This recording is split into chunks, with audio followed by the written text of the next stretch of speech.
What's this? Welcome to Table Talk with Nikki G the Voice, where we bring to you highlights of entrepreneurs, leaders, organizers, and much more. Cross the finish line. I'll be coming back for you. A broad spectrum of professionals, including chefs, artists, designers, musicians, and much more. Our show is a new brand of talk shows where we educate, bring transparency, and last but not least, fun. Table Talk.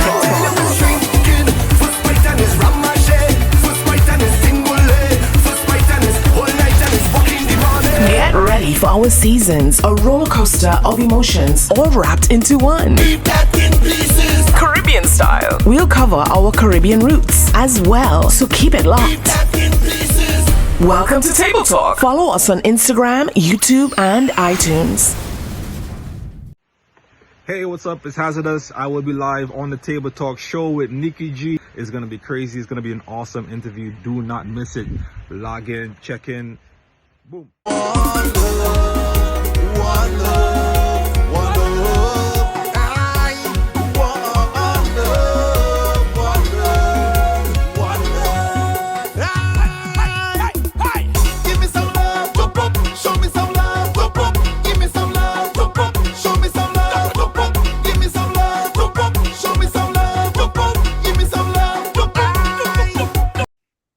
Welcome to Table Talk. Today I have my special guest. We all know him, or I shouldn't say we all know him, but I know him as Hazzy. We go way back. But his professional name right now is Aromatics Media. Did I say that right? Aromatic tracks. Aromatic tracks. Yeah. All right. So to say, yes. Say that again. For the music is Aromatic tracks. Tracks. All right. All right. So he's gracing our presence here today. He's very knowledgeable as a DJ as well as a producer. Hazzy, welcome. Welcome. It's a pleasure to have you. Thank you for that introduction. I appreciate it. You're welcome. No problem at all. It's a pleasure being here. Thank you for having me on your show. I'm excited. I am too. So give my audience, I should say, just give them a brief synopsis of who you are and where you came from, and then we'll get into everything else. My name is Hazzy. As Nikki told you guys, I am a producer now. Prior to me producing music, I was DJing. I started DJing, I would say professionally in 2001, which feels like a lifetime ago now. So yeah, I spent almost 20 years in the game, and it was fun. It was a good, nice vibe. I predominantly DJ'd in what we would consider to be the Vincent community, because although I am American by birth, I am Vincentian by relation. So, I spent a lot of time growing up in St. Vincent and, kind of back and forth between St. Vincent and St. Croix. But then when I moved back to Brooklyn, I should say, my dad, who was a professional DJ as well, he owned his own nightclub back in St. Vincent. So, growing up back home, that was my biggest inspiration. And that seemed so cool to me and so fun to me. So that's all I wanted to do. And, Brooklyn being party central, by the time I landed in Brooklyn, it was like, all right, let's do this. It was on. And I was so amazed by the art form of just DJing, and just wanted to just turn on my dad's equipment every time he left the house and just mess around. And, everyone has those stories. Any music lover has those stories of messing around with their parents' equipment and, breaking stuff and what's not. And I definitely had my days of doing those things, and finally learning how to select music from my mentors that I had around me, showing me how to line up songs properly and how to build a vibe and how to make music flow and what's not. And just learning from, again, my mentors, the techniques of mixing and how to blend records and what's not. And I say records, I'm dating myself, because It was actually record days. What is records? What is the record? Vinyl, guys. Yes. Then transitioned to CDs and then eventually the laptop thing. But it was fun. It was a good journey. It was a good vibe. And I feel like a lot of the things that I learned from DJing helped me in producing music because I approach it from a DJ standpoint. And there a lot of the techniques that I would do, I would always consider in my mind, how would this work on a dance floor? How would this work for a DJ set?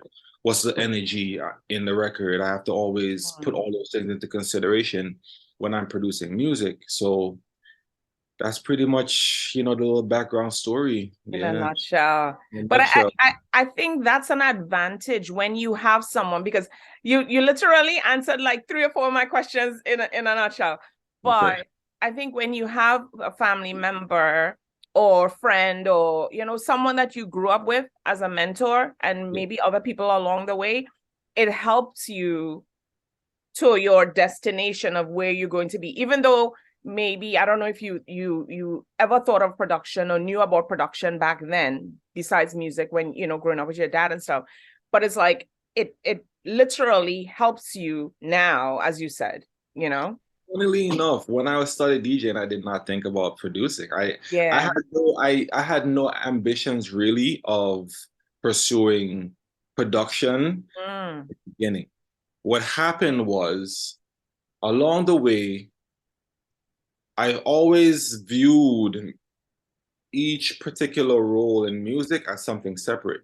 So there's the artists, there's the musicians, there's Yeah. the DJs, their producers, their radio announcers. Like everyone plays their role Their own role. Yeah. in the whole scope of what you call music or the music industry. And as I started diving deeper into the culture, I started realizing that there were DJs who were actually producers as well. And one of those inspirations for me is a guy by the name of Super Dupes. Mm. He has a DJ crew by the name of Black Chinese. And growing Oh, up, I was a huge Black Chinese fan. okay. And yeah, I bought a lot of CDs back then. The days when you could actually buy physical CDs. Again, I'm dating myself. So everyone's gonna see a pop-up of what these things are, because I think even if we say vinyl, some people would probably think it's something on the floor that you Ah, carpet your thing with. So I'm gonna do some pop-ups so you guys will yeah. see exactly what it is. So the pop-up, I'm sure you've seen it right now. Uh, so I bought a Rihanna album back in the day, and in Ah. the credits of the album, it said produced by Super Dupes. I was like, Mm. what? And I was like so surprised and amazed at the same time. And that was one of my earliest inspirations of saying, well, Dubs made the transition from being just a DJ to also Mm. producing music. So maybe I could try my hand at doing it too. And that was one of the earliest inspiration that planted that bug for me to want to go down that road. So Okay. definitely have to big up Super Dupes, Black Chinese. Yeah. Nice. But do you miss, like, I'll give you an example. Like, I was a photographer, then I transitioned into voiceover, but you still do both in a way. Well, for me, I kind of still do both, but there's one that you like more than the other because you Right. see that is beneficial and something about it. You just stay in that. So do you miss being a DJ at some point, even though you're still in music? I miss the creative aspect of it because that was one of the approaches that I took with my DJing was just conceptualizing blends and thinking of music in a different way because we played predominantly the same songs every weekend all the Mm. time. Yeah, But what makes you stand out is just the way how you present it to the audience. true. And that's what's going to make you cut through the millions of DJs that are out there. It's just the way Yeah, how you present your music, how you blend it together, how you mix this song with that song and keep the vibe and energy of the dance floor going. So yeah. the creative aspect I do miss, but over the years when you DJ and more experienced people are gonna know this, that you go through different stages and phases of being a DJ, right? Back in the early days, you had to lift up these big, heavy amplifiers and these big, heavy speakers. Sometimes you have to go down in some whole basement where you have to kind of twist the speaker this way and lift it up Oh that my way and gosh. take it down in somebody's basement or in somebody's backyard or up some flight of stairs or whatever the case is. Mm. And I've played in so many different venues where it was so difficult to try to maneuver your way in and out of these places with these heavy equipment. And that wasn't appealing to me after a certain time, you know? And then when I Yeah. started seeing people just showing up with their laptops and just playing music and leaving, I was like, I want to do that too, you know? So eventually transitioning over from lifting up heavy speakers and equipment, going over to just bringing your music to the venue and playing Yeah. music. Yeah. That was another transition, another phase in the journey, right? Technology changed. Yeah, it changed a lot. So one of the last things that kind of made me want to transition out was just doing the long sets and doing the long hours, or having to be out in the night in nightclubs and what's not, in different parties every night. Sometimes even if you have a time where you have a set, you have to show up an hour earlier. Sometimes it's kind of hear what the other DJ play before you, and sometimes you have to stay after the event because you have to network and you have to shake hands and take pictures and do this whole thing. So Yeah. even if you wanted to go out and just spend like a little bit of a time out in the venue, you can't. You have to dedicate all this time. Yeah. And it takes a physical toll on your body, as well as just the drinking. And even if you're not really a heavy drinker, but you're just socially drinking, you might drink a 1 2, but after a while it adds up. Yeah. After years upon years upon years, those things take a toll on your body. Just the not getting any sleep and Hmm. not getting any good proper rest and having to sacrifice your time and your energy. And that's one of the things I like about just DJing. As you can tell, I just sit here by my little setup, Yeah. produce and have fun. I still get to enjoy music. I still get to be involved in the music as well and not have to leave my house. I get enough Nice. sleep. I get all the sleep that I need. I get all the rest that I need. I don't have to worry about, any type of social anxiety from having to stay and network and mingle with people or anything like that. I could just do my thing from my own little spaceship. And that's what I love about, depending on the profession that you choose.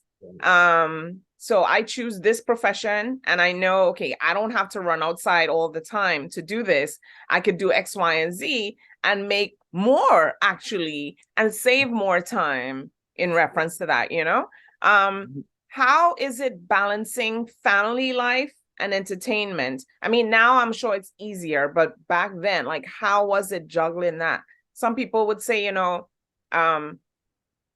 well, when we would gather, like, at Boom Station or whichever, that's where we came from initially. Where I met Haziana before. I was part of their group, and I was the female part of their group, and then we transitioned and we went to Boom. And after my show, if people are there, we would talk and cook food and eat, and it was just like a family thing.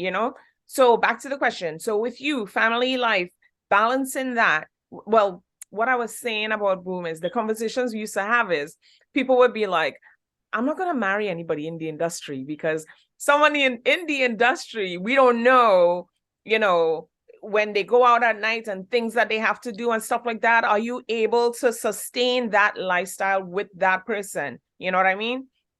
So how is it for you? How was it for you back then? Back then, it was very difficult, especially being a dad, and your first priority is always being a parent and a husband, because you can't just move on your own accord. You have to think of the people that you have in your life as well outside of music. And you can't just say, oh, honey, I'm going to go do my radio show now, or I have to go to this gig or play at somebody's wedding or whatever the case is, when your daughter has to make an appointment or meet an appointment. You have to pick them up, or, is where we're sharing a vehicle, so you have to wait at home until they pop back up for you to leave, you know, and all these different Yeah. things. So Yeah. it's definitely a challenge. It's a juggling act for sure. You have to schedule things around when you're available, and it's not always easy. Yeah. For the most part, we get it done. For the most part, they're very, very understanding and supportive. That is one of the things that I am appreciative of. Mhm. 'Cause, you know, I'm there for them, they're there for me, Yeah. and we just make it work. Together. Yeah. It's a What were team. the perks you would say of being a DJ? Perks. Perks is the networking, I would say. Because a Yeah. lot of the relationships that I have now in producing music is relationships that I gained from the time when I was out there DJing. Yeah. And a lot of people in the industry, especially artists, they put a lot of trust into what I'm doing as a producer because they saw what I was capable of doing when I The, was out the DJing. history. Yeah. That works hand in hand. Right. So it's like if I have to get an artist to be on a track, it's like not as difficult for me to approach them or to contact them because they essentially know who I am already. Yeah. Yeah. That are in my circle anyway. Yeah, that's a plus. So my next question is, you mentioned that you're American and you're Vincentian, right? So Mhm. how did you fall? Okay, I shouldn't even say how, but I know Yeah. some people would still say how. It's like, why don't you do American music? Like, I know some people, not that you don't, because I've seen you do someone who is Hispanic, but he sings English and Spanish and stuff like that. So okay, so tell us. To be honest, my whole entire life, even growing up as a kid in Brooklyn, I always gravitated towards Caribbean music. I remember my earliest memory was my aunt's having Shabba Ranks cassette. Here we go again with the references. Put the cassette right here.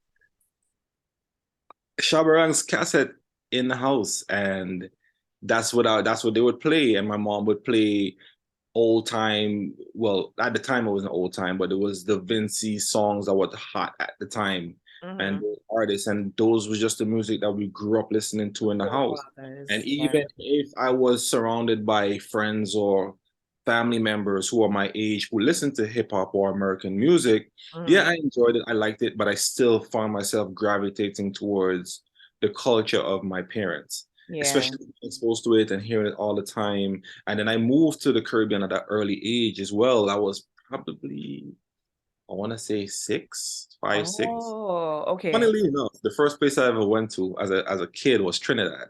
Really? Yeah, my aunt lives in Trinidad, and my mom, being 20 something, early 20s at the time, Yeah. on her own, single parent, not having a lot of assistance. My aunt was like, "Go send him." So I ended up in Trinidad, but unfortunately, my aunt got sick, so she couldn't Oh, take care of me. It was me and my two of my other cousins all yeah. went down at the same time because we were on the same age, and she was like, "Send them." And then she Oh. unfortunately got sick, so we ended up in St. Vincent by Mm. my grandmother, and that's where I ended up staying for my earliest childhood years. Yeah. Yeah. But I think So that's the culture is just in me, you know, just I can't get away from it even if I tried. And even now as an adult, I have a choice to choose what type of music I want to listen to. And I'm always gravitating towards the Caribbean, the Afro-Caribbean drums and that rhythm. yeah. It just, Yeah.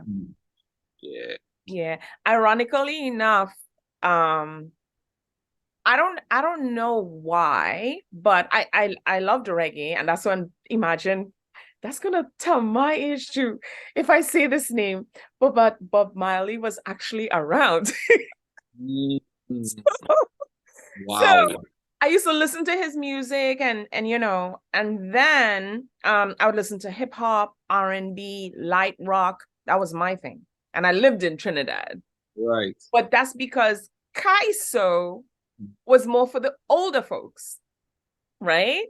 Mm, And they'll have certain songs and stuff that you would like, but then when people like lyrical and different people came about, it's like that's when I started liking when soca came out, because that was for like the younger generation and things change and stuff like that, you know. So I started liking it more, and then I got into the soca aspect of it. You know, I still like my hip hop and R&B and all that type of stuff. But actually, well, I'll save that for when somebody's interviewing me. But what you're saying makes a lot of sense, because I did hear Marshall say that in an interview. He Yeah. said when he was coming up, a lot of his friends were listening to reggae and hip hop, Mhm. and Yeah. calypso and that style of music was Yeah. considered for the older folks. Yeah. And his aim with getting into soca was to bring the young people back into carnival. Yep, because it was him, it was Natasha Wilson. Well, they were the two main ones. There was another girl who sang with them as well. And they made it fun, you know, they made it more enjoyable, and you could understand from their perspective. Right. You could see Yeah. someone your age group doing it. Exactly, exactly. So let's fast forward to Aromatics. How did you come about with the name? Well, I had a coming to God moment in the end of 2019. Okay. I, again, going back to the sustainability of being a DJ and pushing the burning the coil on both ends, Yeah. working a full-time job and sacrificing time to leave your job and then go DJ, and you have to be a full-time parent and a full-time husband, and you know, all these different things of life. And at the time, funnily enough, I quit my job to pursue music. Okay. Because I felt like, okay, I've been DJing now for the past 15, going on 20 years. How much longer am I going to try to pursue DJing and just kind of just dipping my toe in it if I never really go at it full time? Go at it fully. Exactly. So I made a commitment. I saved up enough money to give myself a little bit of a runway, Oh, and good. then I went ahead and I made a move. But Okay. then what I did not foresee coming was how difficult it would be in the beginning to just sustain getting the funds and the gigs to come in consistently to be able to earn enough to live. Yeah. When I started doing the Uber Eats thing and DoorDash and what's not in between, Okay. which it did work. I'm not gonna lie. You know, so if you're an entrepreneur and you want to pursue what you're doing full time, the what's it called? This something economy, the gig economy is a perfect alternative for you to be able to fill in those gaps, right? Because you Okay. have time flexibility, you work when you want to work. And if you have a gig, it's not like you're at a job and you have to leave your desk to go, you know, do a gig or whatever. You could just jump in your car or wherever you have to go and then go do what you have to do, right? Okay. But again, when you're doing that, you have to be fully committed, because you need money to make money. If you want to do this thing, you have to invest. And sometimes investing your time, your energy, your resources, your finances, all of these things. And eventually it did catch up to me. And just being in the vehicle for long hours started to take a toll on my body physically, you know, doing the DoorDash and Uber Eats thing. And I just got severely sick, you know, to the point where I felt like I was gonna die. Oh, No, wow. no exaggeration. At the time, I didn't know what was going on. All the doctors that I went to couldn't tell me what was going on.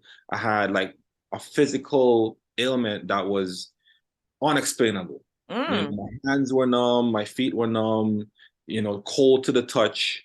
And, you know, it was bad. It's hard to explain. I was having these sharp pains up and down my back and my neck, but they couldn't tell me what was going on. They ran all types of tests, all types of blood tests. Wow. But fast forward to today, I do know what it is now, and it was an issue that I had with my back. And I started to see like a chiropractor, and he explained to me how just the health of your spine triggers all these different things that's going on in your body, because your spine acts as a conduit to send different information to all your nerves in your body, even your stomach, your brain, you know, your nerves and your fingers, your toes, your knees, wherever. Your spine is so important, and we don't even, it's not like common knowledge, you know what I mean? So Because of that, number one, it triggered me to come off the road full time from DJing, but it also made me prioritize my spiritual health as well as my physical health because it Mm. was something that I was not taking as serious as I think that I should, right? And getting into reading my Bible more and going to Bible study with our friend Amari, which Yes, was really cool. I was in And that too. yes, Yeah. so I was reading the story about when God's people were coming out of Egypt and they were in the wilderness. Mm-hmm. And while they were out there, they had to make sacrifices. And the sacrifices that they had to make, the Bible states it made a pleasant odor to God. So every time you make a sacrifice, it gives off a pleasant smell that God is pleased with. And I Yeah. was watching this program, a Caribbean cooking show on YouTube, and the guy kept using the word aromatic all the time, over and over, and the word just started to stick in my head. Yeah. I just kind of linked the two. It made so much sense to me that everything that I do in my life going forward, I want it to be a sacrifice to God. I want it Okay. to be something that He's pleased with, that is a pleasant odor to Him. Yeah. And He gives us life, He gives us health, He gives us strength, He gives us our finances. Everything literally that's on earth came from the Creator. These speakers Exactly. behind me, these curtains, that painting, the device we're using right now, none of this would be possible if He didn't plant these natural raw materials on earth for us to use Exactly. and mold and create into the things that we use to make our life comfortable these days, right? True. So I wanted my music and my talent in music, because obviously He's the one who put that in me, Yeah. to be that Who you are. Yeah. who I am. That Yeah. embodiment of everything that I'm doing is aromatic, and that Yeah. aromatic is just me giving that sacrifice that back to God that He gave me. That's nice. That's right. But do you ever, as you say that, right? Do you find yourself struggling in any way with the type of music that you do, as opposed to the expectations of what people think you are, just because of how you speak, to say, well, okay, I'm doing this for God, right? But then some people might probably challenge you, is like, but then the industry that you're in doesn't complement, Well, it's a fair question, and Yeah. I definitely could see where you're coming from. Yeah. And the way how I approach it is that I don't put music out personally that I can't listen to over and over, that I can't Okay. play around my daughter, Okay. right? And there's different types of music for different types of moods, right? It's not all the time you're gonna want to listen to gospel. It's not all the time you're gonna want to True. listen to reggae or soca. The music that I do, I feel like at the end of the day, it's a reflection of my my opinions and my views on my stance on my faith, Mm. right? So I'm not gonna do anything that I can't play around my daughter. I'm not gonna make anything that I can't listen to over and over. And I don't listen to certain types of music because it also doesn't sit right with me and my morals and from how I view life based on my Yeah. relationship with God. So Yeah. if I'm not going to listen to it, I'm not going to make it. And I'm not going to put something out there that I can't listen to over and over and over again. Yeah. Right. I've gotten demos from artists that I have to tell them straight up, I can't put this out. This is not, Really? yeah. And I do that because, Oh, and I know I'm not in a position right now in the industry where I could call those shots because I'm still new. Last year, 2022 was my first year actually releasing music. mhm. And I still have a long ways to go, but I can't wait until I'm years deep into it to start making those choices. I have to start making those choices now. So when people Exactly. work with me, they know, okay, I can't send Hazzy these types of demos.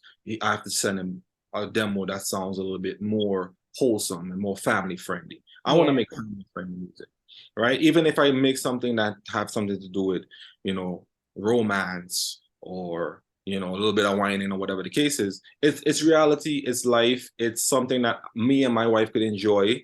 It's something that other married couples could enjoy. You know, even if you let's say, I don't want to be a hypocrite, or I don't want to take a hypocritical stance. We want people to love God, right? Mm. And also people out there looking for love, right? We're not saying go out there and be promiscuous and sleep around, but realistically speaking, if we have to go to an event where it's you know, church people there, God people there, you know, we're gonna be dancing. Or even if they're not in a church function, they're out there socializing at a lounge or at a brunch or something, right? They're not gonna be dancing to Kirk Franklin the whole time. Let's be honest. Exactly. You know what I mean? Like, we're not gonna be partying at the wedding to just gospel music the whole time. They're gonna be They switch music it you up. can dance to and enjoy. It's not gonna be something slack and vulgar and raunchy. It's Yeah. gonna be something wholesome that you could enjoy. Mommy could dance, granny could dance, everybody could come on the dance floor and have a good time. And that's just the True. direction that I try to head in. And I've been grateful that most of the demos that I've gotten so far from people are stuff that I didn't have to tell them we can't use this. Mm. And I'm so grateful for that. I don't know if it's God doing it or what, but so far, knock on wood. That's what it's. But they always say whatever you put out, or the type of person that you are, that's what you know, it gravitates to you in a way. And then with you standing up and saying this is not what I do, sometimes people might probably talk to the person that they might probably say, well, you know, you could work with Hazzy, but don't send him certain things. So certain people probably heard that and say, well, okay, I'll send him this type of music. I probably won't send him this, or maybe I'll use someone else or whatever. You know, I've had a couple instances where people said, you know, they need me to put a curse word in an ad, and I'm like, I can't, because it's people know how I speak, right? So if they hear me saying that, the other day I had to tell someone, I can't, even if they was like, okay, could you put a bleep? I'm like, okay, I'll tell the producer to put a bleep or something, but I can't say the word. But you know, the funny thing is I had to say the word in order for him to put the bleep. You know, so since we're on the topic of you know, music and the type of music that you produce and stuff, I want to jump into the artists that you work with. So the couple of artists that you mentioned that you work with, which is Tiny's from St. Vincent, and then you work with Iowa George, the boss, you know. So in comparison with you know, Vincy artists, Trini artists and stuff like that, you know, how has it been, you know, with you working with them? Well, my strategy where music is concerned is more of a collaborative effort, right? The only artist that I've really worked somewhat close with so far has been Tiny. Okay. And that's mostly because I'm part somewhat of what you would call her team, Okay. right? Okay. She's one of the first people that ever recorded with me and gave me the opportunity to step my foot into the game, right? So I'm always grateful for her, and I'm always going to work with her as long as she's ready and willing to work with me as well.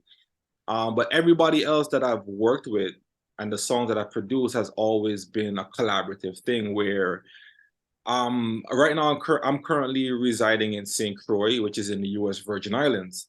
And I I'm don't jealous. Yeah, it's very nice out here. It's lovely out here. I I love it. bet. Yeah. So I don't have access to artists, and I'm not in the scene anymore and out there DJing and in the clubs and what's not.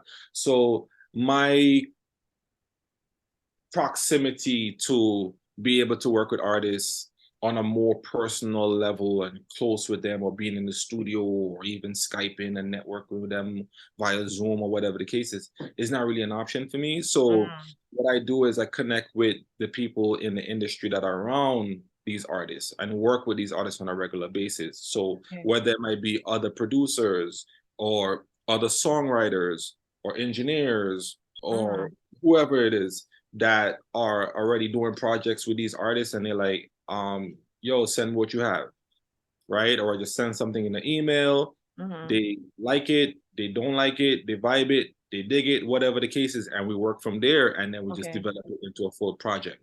But so far, in terms of from what I can see from my vantage point, there's really no difference, right? It's just we're all out here just playing our part. Yeah. So Private Ryan said that in an interview recently that we're all pieces to a big puzzle. Puzzle. He's just playing his part in the puzzle. And that's just Yeah. how I feel. And I feel like the artists that I've worked with so far are doing just that. They're playing their part in the puzzle. Yeah. And what they mostly do is they just release music and see what sticks. That's everyone's strategy these days, right? Yeah. Because it's a streaming world that we're living in now. We mentioned before the vinyl and the cassettes and the CDs. Those Yeah. days are no longer here where you could just have an album and listen to it for 6 months at a time. And then before something else comes out, now is every day, every week. And it's the attention, the smartphone era that we live in right now, the attention of people are not as much as it was before. It's very short. Yeah, So very. you have to just Yeah. keep releasing music and keep putting things out and hoping something sticks. And you have to do what you can as a creative to try to break through as much as possible. Yeah. So right now I'm going to play a couple of songs so people would get used to, I mean, not used, but they would hear the music that I'm sure they've heard out there. So they would know that it's you who's responsible for the super music that we're hearing now. So let me play a couple. Let me see here. My soul ain't never should to do. You know I do anything for you. That's true. You are my soul ain't never should to do. You know I do anything for you. That's true, darling.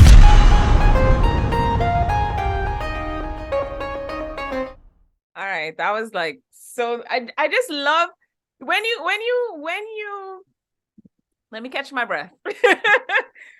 When you know what inspire you for the beat, the rhythm. This project is a project that was conceptualized by Tiny. She came to me and she was like, well, first of all, Shandy is her manager. And Yeah. shout out to Shandy, Shandy Media. Shout out to Again, part of the circle that we go back a long, long way. Yeah. All of Oh, us. boom days. Yeah. And she was like, I want to help Tiny get to the next level. What are some ideas that you have? And one of my mentors, or I don't even know if he knows that he's my mentor, but someone I look up to is Problem Child. I used to DJ for him when I was DJing back in the day, and he gave me advice all the time, even if he doesn't know it. Even just looking at things that he do, I still learn from. And one of the things that he does, as we know, is he writes for his projects. Yeah, Right? he does. So He's a great writer. beat, right? He might have an idea for a beat.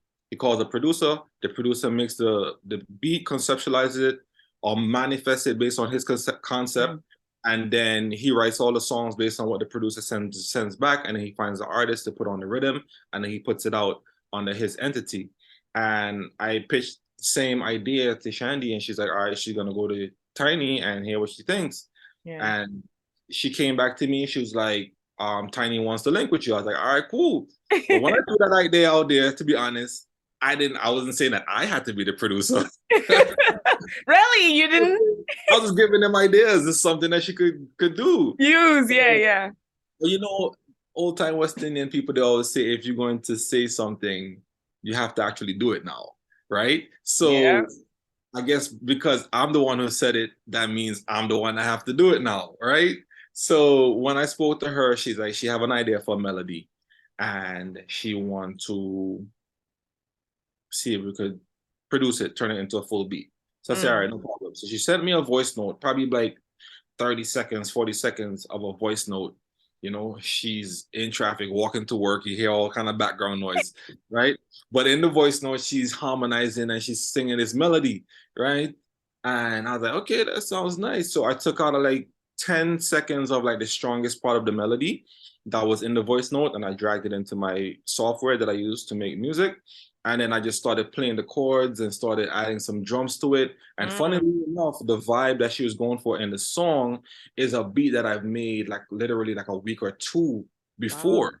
So it was just so funny that that's the direction that she wanted to go, because I just kind of like made that beat one day just messing around in the studio. So I Yeah. sent her the demo from what I did from the previous beat, and she's like, "Yeah, something along those lines, but just make these little tweaks here and there." Oh wow. And I was like, "All right, cool, bet." I started another project over along the same concept, same beat, same drums, added some chords, added some melodies, and I sent it back to her like a week later, and she Yeah. was, "This is Blown it." away. Blown away. It was like, and even me too at the time. For me, it was one of the best beats that I did up until that moment, and I've never did anything like that prior to her embarking in that process with her. So Mm. to hear what came out of it was just amazing. Like everybody that heard the beat was just blown away, including myself as well. So it was great. And then she took the beat, she wrote 3 songs on the Wow. project, 2 of which she sang, Sour in Mm. the End and Sole Leve. And Mm. she wrote another song for an artist called Rhea Black, who's also on the rhythm. Okay. And she, with the help of her engineer, Wildfire, he got Mhm. 2 other artists to be on the rhythm. Well, actually, yes, 2 other artists. Sister on, she resides in Miami. She's from Trinidad, and another artist from Antigua. Her name is Yeah. Janine, and they all did an amazing job on the project. So when you guys get the chance, look it up. It's called Sole Leve Rhythm, produced by myself and Tiny Music. She came with the concept. I executed it on the production side, and it was an awesome project to be a part of. And we made some beautiful music from that whole thing. So I'm happy about it. I'm proud of it, and just to see Tiny just step up to that plate and that challenge. Like we just threw an idea out there at her for her to Yeah. be able to market herself and promote herself and elevate to the next level. And she did an amazing job. So just look out for more music as well on the way for Tiny. Her and I have other music coming out as well. So look out for those as well. Keep It's coming out. it. Very good. So at the end of this, you would hear more of what Hazzy has done, what Aromatic has done, with other artists. So we're gonna give you guys a treat. Okay. Game time. Good time. Questions. I have more questions for you, but I'm doing a little break in between. Okay. Okay. What is your favorite place and where? No, and why? Place and why? Favorite place and why? Yes. My favorite place. Wow. Wow. Oh, let me make it easier. Any place that you've been to and it left like a wow factor in your memory, and you're like, Yeah. I'd like to go back there again, or I'd like to, even if it's McDonald's. Okay. Well, I was gonna say my favorite place is in my house with my family, to be honest. Oh, You know, nice, just nice. being home and my mom, when I was younger, always made my house my sanctuary. And I just had this conversation with somebody recently. Mm, Old time parents, you know how they are. They're like, "Oh, why you gotta go by people's house? We're wrong with your house? Da da da da." my And she dad. was so comfortable that you don't have to want to feel the need to spend the night by other people or go by other people's house. She just Yeah, always made it comfortable home for me to never want to go anywhere. And it yeah. backfired on her because she's then started to say, "Why you don't ever go anywhere? You don't want to go hang out with your friends? You don't want to do anything?" Like, no, I like my house. I like being home. So I'm a homebody, and Uh, that conflicted with me DJing as well, because there's nights where I didn't want to leave my house, but uh, because you have to go, you're booked, you're already obligated to go do your job, so you have to yeah. go. So, but as far as country goes, Cayman Islands, I would say would be one of those things. Mm. I used to play soccer back in the day. I was on the youth U15 and U17 team for the US Virgin Islands. I played for Oh, St. nice. Travel soccer. John. So Yeah. FIFA sponsors those youth World Cups and those youth tournaments for people in different regions. So we're in CONCACAF because we're in the Caribbean. And one of the places that I went to was Cayman Islands, and I loved it. And I definitely look forward to going back there soon. Yeah, that's nice. The next time, I know people who are into sports, so you just open up a whole can of worms there. I don't wanna, this show has to be an hour long, so I can't do like 2 hours where we're talking about. We have to do another interview after. I know, but that's what I mean, not just Caribbean people, right? But that's what I like about Caribbean people, in a sense that there's so many things that we do, and there's no bars to say like we can't do this or we can't do that. You know? Yeah, it's amazing. Favorite quote? How you do anything is how you do everything. I have two. That's one. Okay. How you do anything, and it helps me stay focused. I feel like I did not do a good job in my life in terms of where discipline is concerned, and it helps me stay disciplined, because I feel like a lot of times, if I look back on a lot of the errors that I made in my life, was because I was not disciplined enough. Yeah. And me always remembering that how you do anything is how you do everything keeps me in line with going towards my goals and my dreams. Even if it's something as simple as making up the bed, washing the dishes, sweeping the house, how you do anything, you bring integrity to any situation. If you tell somebody you're gonna do something, you do it, you follow through. Because how you do anything is how you do everything. If you're undisciplined as an apprentice, when you get to the boardroom and you get higher opportunities, you're going to be undisciplined then too, and it's going to carry over. And the next quote that I like is success leaves clues. So if you want to be successful in anything you do, just look at who has done it before you and just follow the breadcrumbs, right? We spoke about the thing with Problem Child. Yeah. Concept, and I lend it over to Tiny and her camp. She did the same thing with the solar labor rhythm, and it worked out for her. Success leaves clues, and we're going to continue to look at who we could model and follow those trails and see what comes of it, right? Yeah, I like the last one. I like both, but I like the last one with the crumbs. Yeah.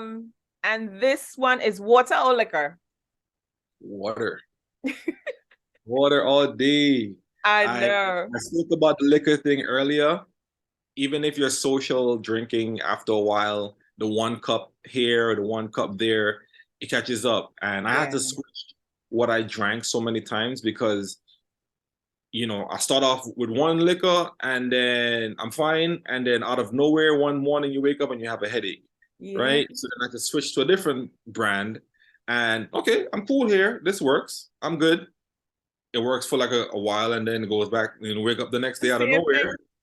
Same thing, you have a headache. So exactly. You know what? I'm good. I'll do it. Okay. This one now is give me one word. I'm giving you one word, and then just give me one word back. Whatever word my word triggers. Soca. Culture. Life. One word you said? You could do us. You can do a couple of words if you want. Life, grateful. Okay. Grateful. Grateful. Hazzy. Passionate. About? Life. All right. Curtis. Friend. Okay. Family. Love. You know, it's funny. I said that in my mind and you said that. Music. Heartbeat. That's your passion. Nice. Okay. All right. Well done. We're going to take a break, and we're going to have you listen to a couple of Hazzy's songs, and then we'll be right back. Okay.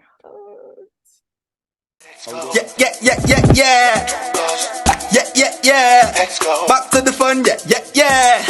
Everybody know, Old school, Vincent. Girl, I saw me sweet like, oh damn. Fresh like baby, we were just born. Outside, no shirt, suntan. Hey, you know you over just one. Dancing at top for so long. Can't put play to the a slow jam. Voice me a lolly ding dong. It's on. Let's go. Hey, bam! Big song drop. You hear me? I telling you. Right now, the bomb just pop. You see it? First every day. None of that bomb. Right now. You see it? Everybody do the big drop. Big drop. Champion, we're champion. Big drop. Everybody do the big drop. That's something real. When it come to the dancing, you know we no play. From a fun thing doing. Table Talk is now in session. Now in session. Now in session. Listen. Hazzy with me today, and we've discussed so much. Just finding out in the first half that Hazzy played soccer, very talented in that aspect. He was a DJ, and now he's a producer, well-known producer. So you will see his information on the bottom here. Make sure and go check him out on YouTube, also on Instagram. And do you have something on Facebook, or is Instagram? And no, right now it's just Instagram and YouTube, and I'm getting into the TikTok, guys. Okay. I think it's a good platform. It's a good platform in a way. I just created one the other day, so I'm now getting into creating content. I mean, I was observing it for a while, just kind of learning the terrain. So trying to start to get in there.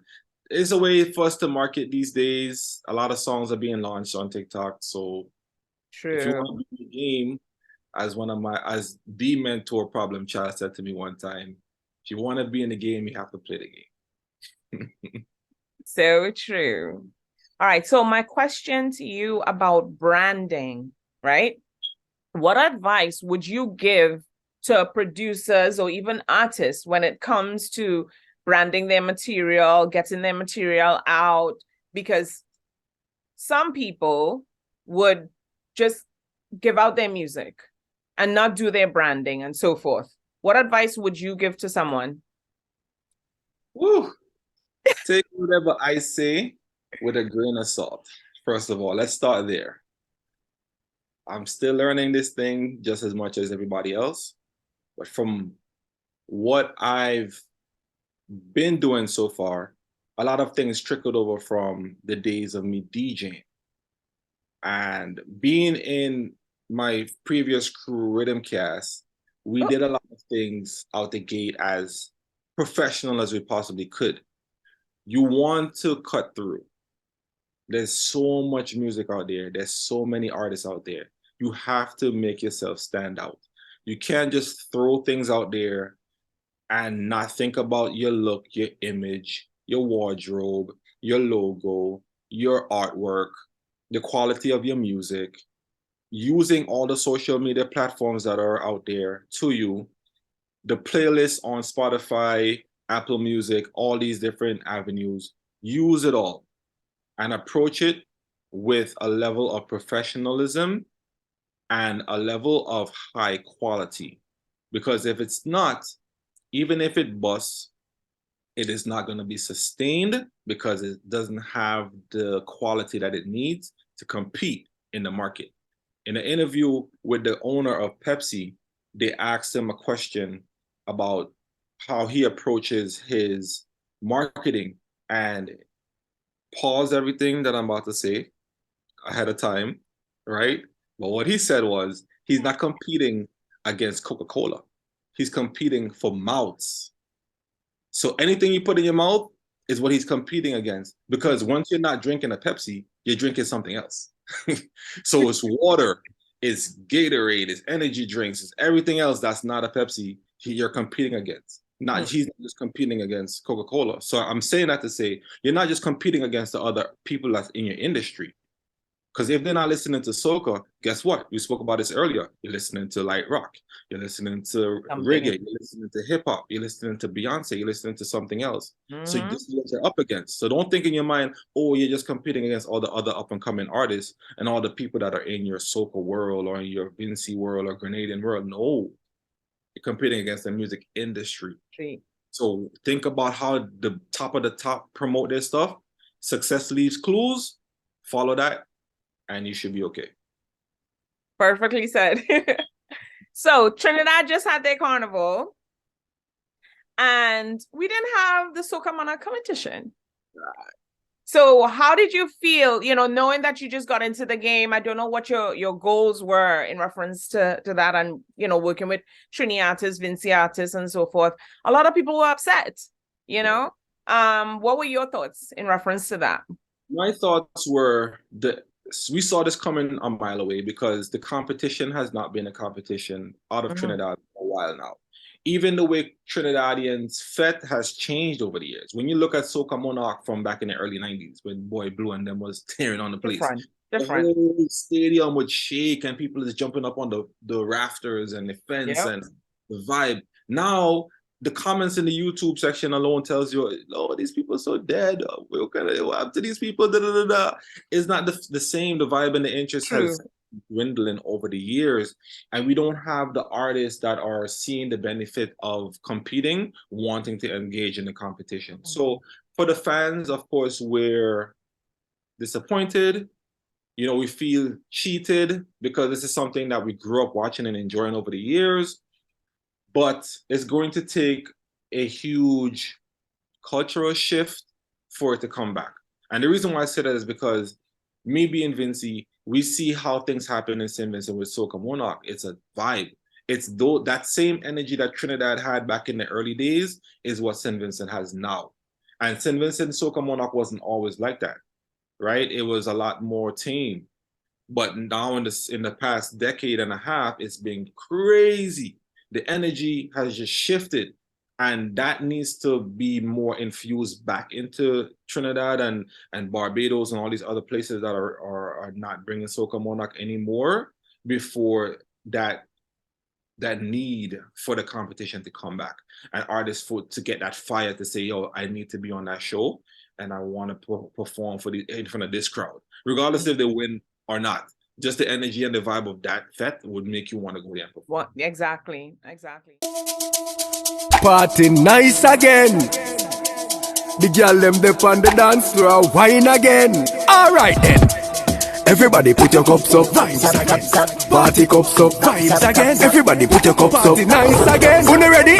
Go! Yeah, we a party hard. Yeah, and we not ready for go we hard. Girls, get wild like Mardi Gras. Them a bounce it like a basketball. Good boy, and no time for war. No, now the time for find the bar. Yeah, enough hot gal inna the place. Every man find a girl and wine with her. Yeah. Everybody put your cups up, A time to put your cups up, The girl them they enough. So go find one and couple up. Look how the girl them hot. Them a bubble like Shabba Motherfuck. Every man to a girl, me no want see no one bag a man stand up on a chat. No, every girl to the niggle, every girl for your bubble, every girl for your jiggle. Every girl to the niggle, every girl for your bubble, every girl for your jiggle. Every girl to the niggle, every. I hope you guys enjoyed the little intermission that we had, and you listened to you listened to more of Hazzy's music. We select the Hazzardus. Aromatics media. What was the other word you said? Aromatic tracks. I have to get used the to media is because of the multimedia. When I first created the name, it encompasses everything that is aromatic. So it's the multimedia, which covers something else you're about to learn about me. I also do marketing, graphics, logos, flyers, brochures, all those different type of marketing materials I also do as well. So the talent and the creativity does not just stop at just making music. This is something that I went to school for. I actually have a degree in multimedia and web design. So that's how the whole aromatic multimedia thing came about. And the tracks is just the music side of aromatic. Good. Understandable. So Carnival 2023 this year with Trinidad Carnival and stuff like that. I was going to ask you what you thought about it, but then we'll save it for another time because that's a whole another conversation. Yeah. It's like people talking about the costumes and all this type of stuff. So, so Trinidad Carnival just went by. Vinci Carnival is coming up in, when is it? July, right? So what is your goal in Hmm. reference, knowing that, it's coming up? Are you focused on that, or are you focused on any other country? Whew, I'm focused on all.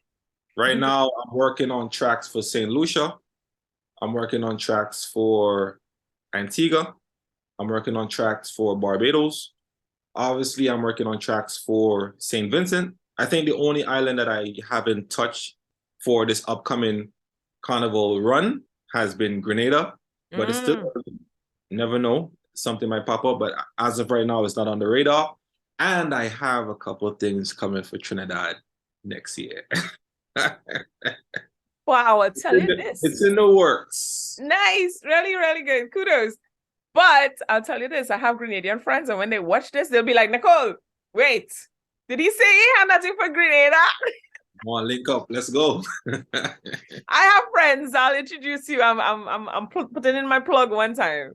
Is there anyone that you'd like to work with that you haven't worked with before? Like you set your sight on, probably, or To be honest, I don't do that anymore. okay. I used to have a wish list, Yeah. but the direction that I'm going right now with music, I realize that not every artist, as much as you would want to work with them, you might have a connection, right?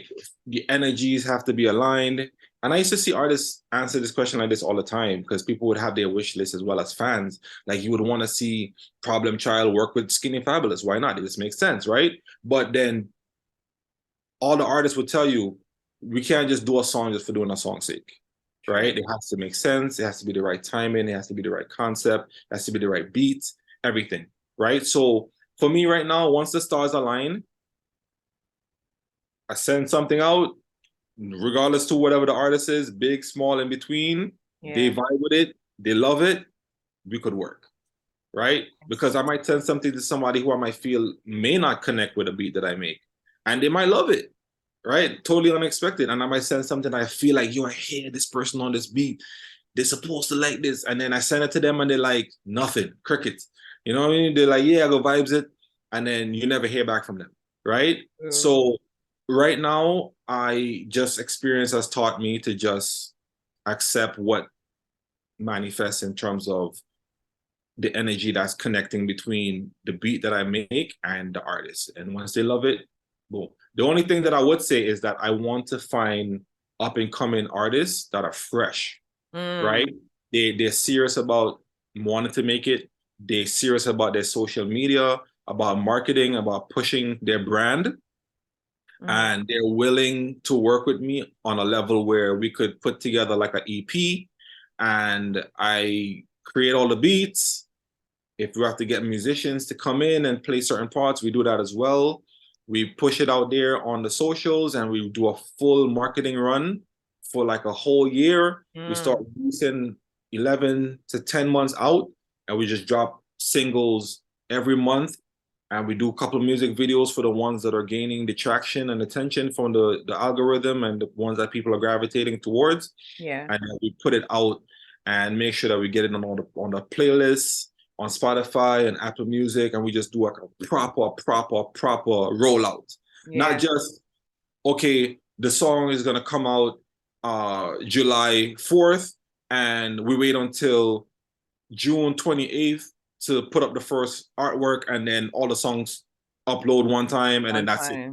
And then we just hope something sticks. No, I want to be able to work with an up-and-coming artist who's willing to give me creative control over their project, where I could be able to get it mixed, get it mastered, get the musicians in there, get all the songs properly produced, written, and we just work, right? Even if we don't create something that is a classic piece of art, but we did what we could. We made the best music that we could make at the time of where we are, of where you are as an artist, where I am as a producer, and let's see if we could help build the fan base up for you and get things going. But we're gonna do it in a way where it's modeled after what everyone in the big leagues are That's really nice. So doing.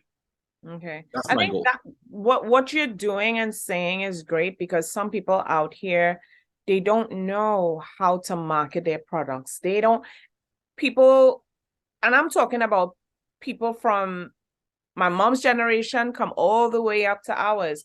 Everybody's used to barter, like just giving something to get something and not putting money into your products or probably paying the producers in order to have your copyrights and all those things. There's so many avenues that people need to go into in order to do your marketing and do it the right way.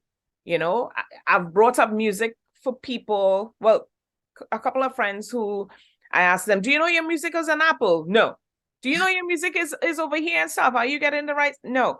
So I already know what's happening, but it's but so much that you can do in order to, you know, in order to help someone because they used to things being free downloads, free distribution, free, you know, but it's not gonna go too far with just that alone, you know? Where do you see, and this will be my final question for tonight.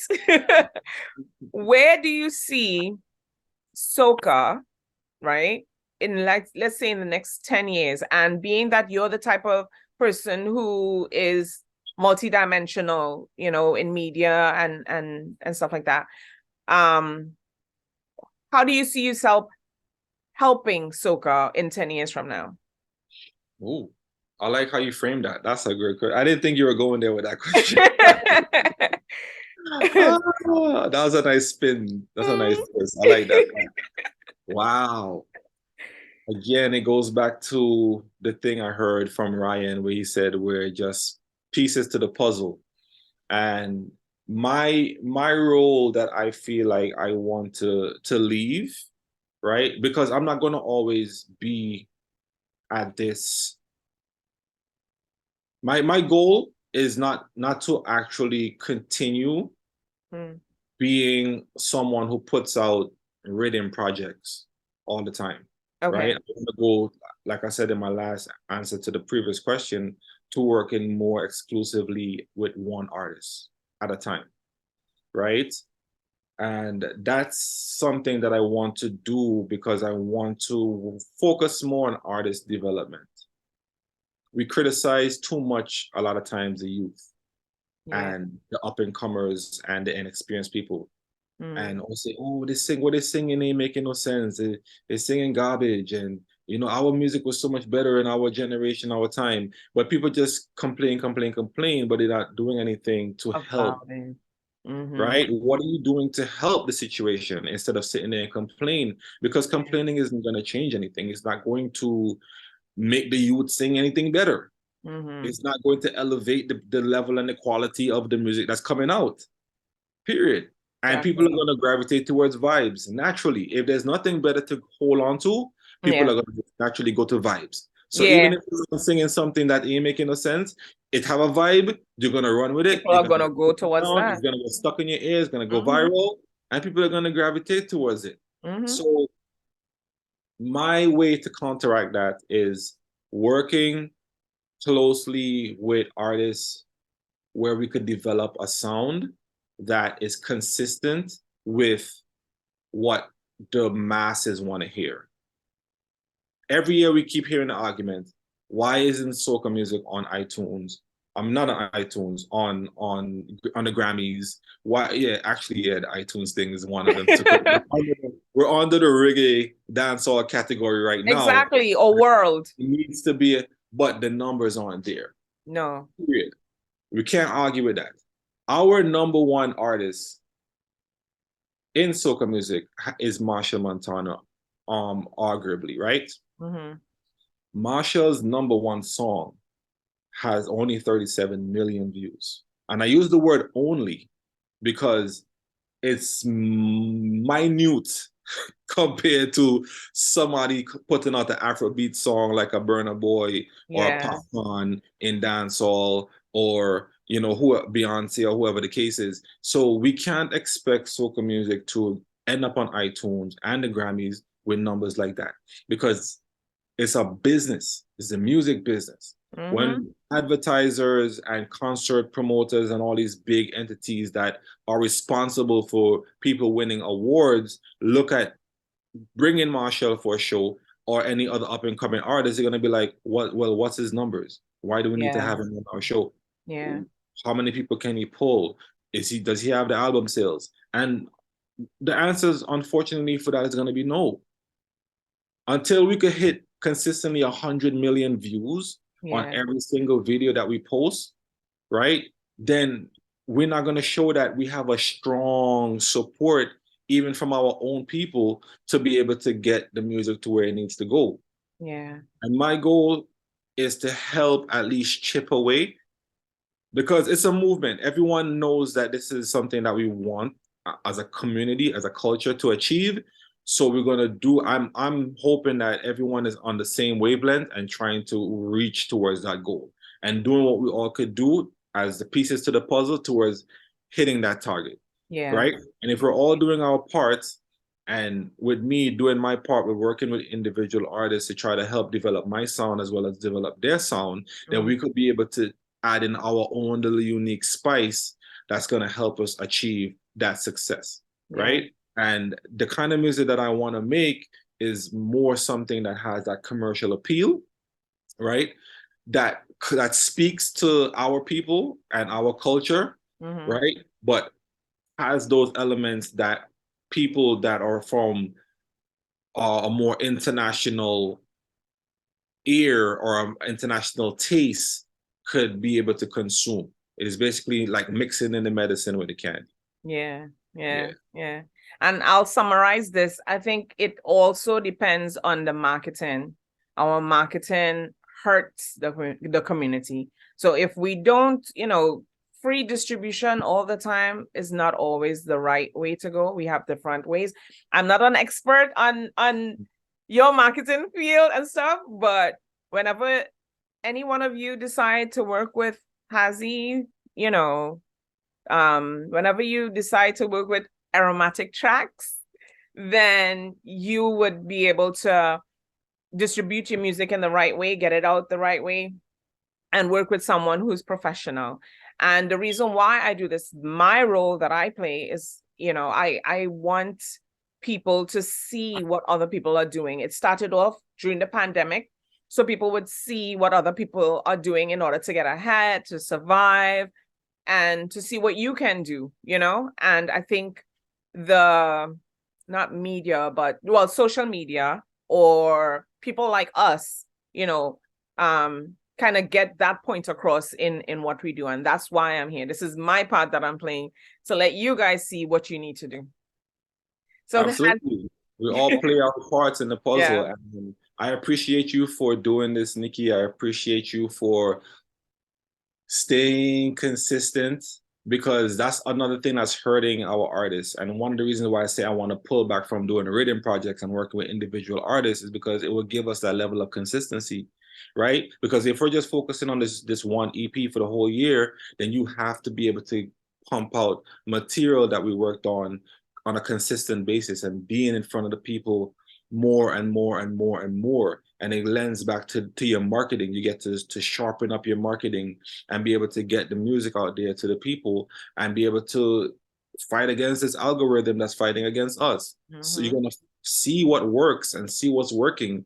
I'm sure when you look at your analytics, you see the type of interviews and the style of interviews and the things that work and the times that you have to post and the times that you have to do certain things to be able to break through, right? And again, I applaud you for giving, you're the voice, but you're giving the people a voice and a way to get their voice out there. Yeah. And you don't have to do this, but you're doing it because you love it and you're passionate about it, and you're being consistent since the time I met you over 10 years ago, and you're still going. And I like that, and I admire that, and I encourage you to keep it going and to just use your voice as a way to give other people a voice. Thank you. That's a beautiful ending. The beginning of so many different things, I want to thank you as well for being on my platform, sharing your story.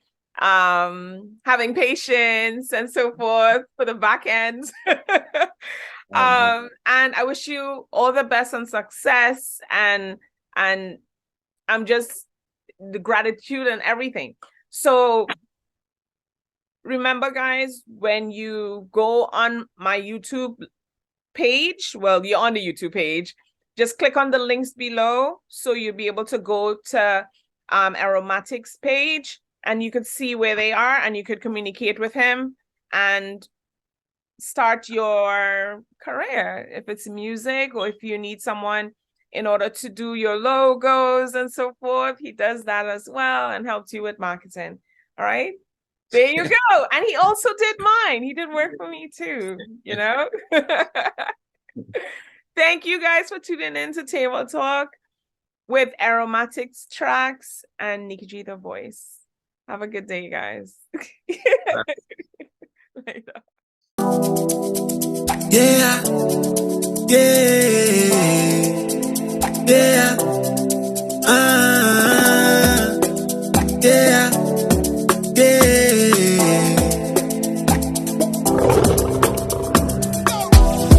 Baby, if you want, I can show you, show you, show you. And I know you know that this song is about you, about you, about you. Love when I bubble like a waist, girl. Sexy looking at your face, girl. Everybody disappear and I just me and you a vibrate to the bass, girl. So close, feel the temperature. A perfect fit to a culture. Your body is a perfect sculpture. Bring it in tight like a closer. That's when she said, baby, baby, hold me tonight. And I feel it. And she said, we gon' get so